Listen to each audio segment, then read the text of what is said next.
As a former Teacher of the Year, I was invited to attend the Mobile Learning Institute at the Smithsonian. For me as an educator, it's been a wonderful experience because not only do I get to work with other educators from different age group levels in different areas of the country, but I'm learning wonderful ways to incorporate technology into my classroom.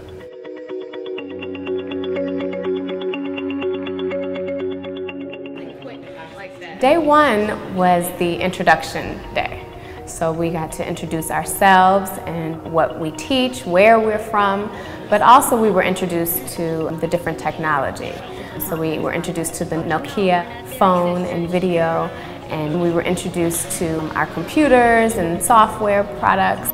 Day two, we went to visit the National Air and Space Museum to locate the object that our different teams were assigned to.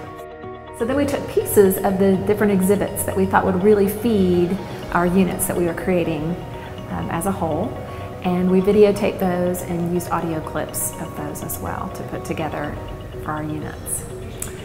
Day three, we used to put all those pieces together into our final product that are going to be used in our classrooms. And so we were able to use software to integrate sound and audio and video clips and still pictures so that we could create something that was really usable and tangible for our students.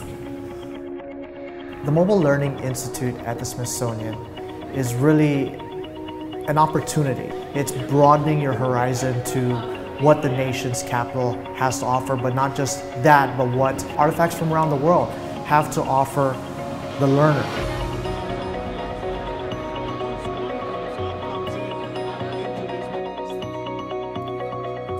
If I'm at home and I'm surfing the web and visiting a museum virtually, it's a totally different experience for me.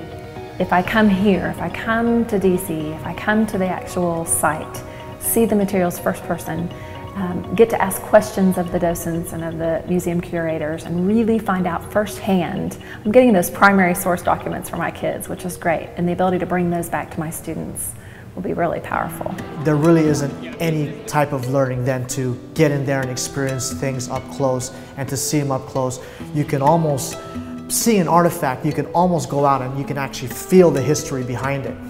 And that's something that students who don't have that opportunity, who don't have that option, come into this experience with a whole new set of eyes. And I think that's the major difference of myself being here and teaching in my classroom, is that I'm able to share these experiences, but you also have to engage these students and these learners to help them understand that it's a big world and nothing is going to take away from experiencing it up close and personally. For me, the biggest wow moment of this project is getting to come to DC to actually be in the museums and interact with the actual artifacts. I think about my students back home, the majority of whom will never have the opportunity to come to the Smithsonian most likely. So the fact that I'm getting to capture these pieces of history for them and bring them back is really powerful to me.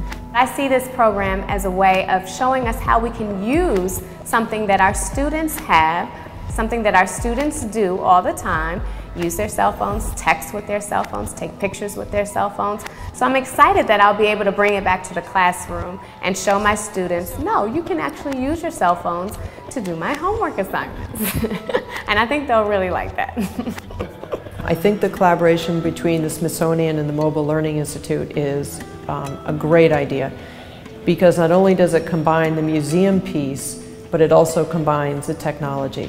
And I think they've combined the past, the present, and the future in one workshop. I think that the combination of those is very powerful, and that's something that a lot of educators are looking to grasp. We're just not sure how to do it. Sometimes we can find a technology workshop, and sometimes we can find a workshop on how to use artifacts, but combining the two is a unique experience. I think a practical application of this is involving more teachers. Teachers that have firsthand experience with this will realize the power of it for their students, and I think that has the possibilities of opening it up in so many ways that we can't even imagine. You know, just a few years ago we couldn't imagine some of the applications that exist today. So the more people we expose to, the more possibilities we have as educators.